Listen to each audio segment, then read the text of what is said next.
తెలుసా?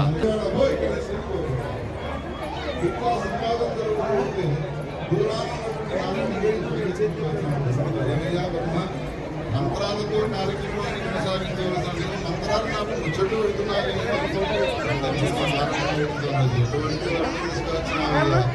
తండ్రి పేరు చెప్పమంటే ఎప్పుడు గోత్రం చెప్పమంటే ఎప్పుడు పెట్టుకున్నాడు.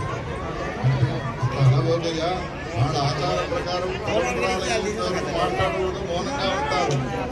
మరి ఎవరు చెప్తారా సమాధానం అంటే నేను ఉన్నాను కదా పెళ్లి పెద్దను అని శివుడికి సంబంధించిన పేర్లను ఎదురుగాడు తండ్రి పేరు తాత పేరు చంద్రశేఖరుడు యొక్క సహాయంతో ఆయన వచ్చినటువంటి సమస్యలన్నీ కూడా తీరిపోయినాయి.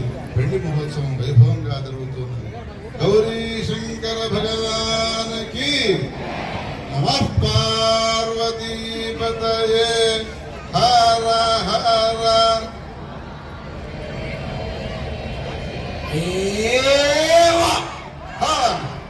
కార్యక్రమంలో మనకు అమ్మవారు ఏం చేస్తుండే అతిథులను పిలిపించుకుంటుంటది.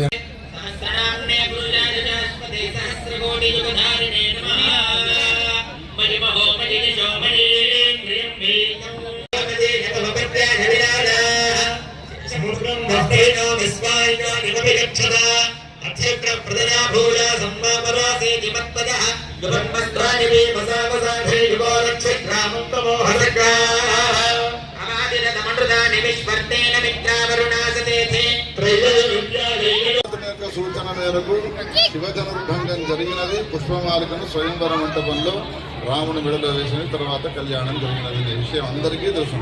కానీ శివునికి కూడా స్వయంవరం జరిగినదనే విషయం ఎంతమందికి తెలుసు చెప్పారు. వ్యాస భగవానుడు 18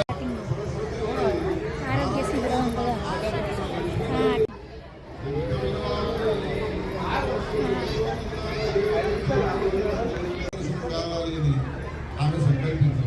స్వయంవరం నేను చేస్తాను, నాకు ఇష్టమైనటువంటి వరుణ్ణి నేను అందుకుంటాను అని జానకీదేవి పూలమాలను పెట్టుకుని శివధనుర్భంగం వాడి మెడలోనే వేస్తాను అని స్వయంవరం మండపానికి వచ్చినట్టుగా 33 కోట్ల మంది దేవతలంతా కూడా ఎదురు చూస్తూ ఉన్నటువంటి ఆ మంటపంలో బ్రహ్మదేవుని యొక్క సూచన మేరకు స్వయంవరం చేస్తూ ఉన్నది పార్వతీదేవి భగవతి రాజరాజేశ్వరి మాత అనే విషయం అందరికీ తెలుసుకుంది.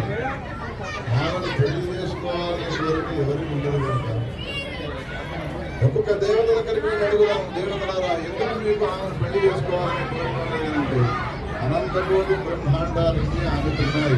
ఆమెను పెళ్లి చేసుకుంటే చేస్తుంది కదా. పిల్లలు ఏం చేస్తున్నారు, సవరించుకొని కూర్చుంటున్నారు.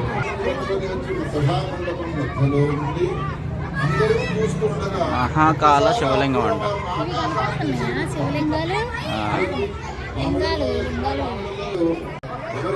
పేరుంటారు చూస్తున్నారు కదా. నాకు ఇష్టమైన వాడి విడలో ఆకాశానికి ఉన్నటువంటి పూలమాల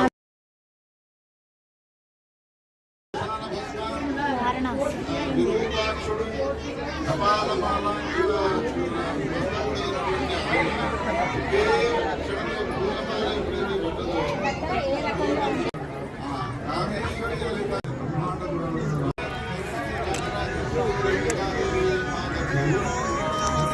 తీసుకో.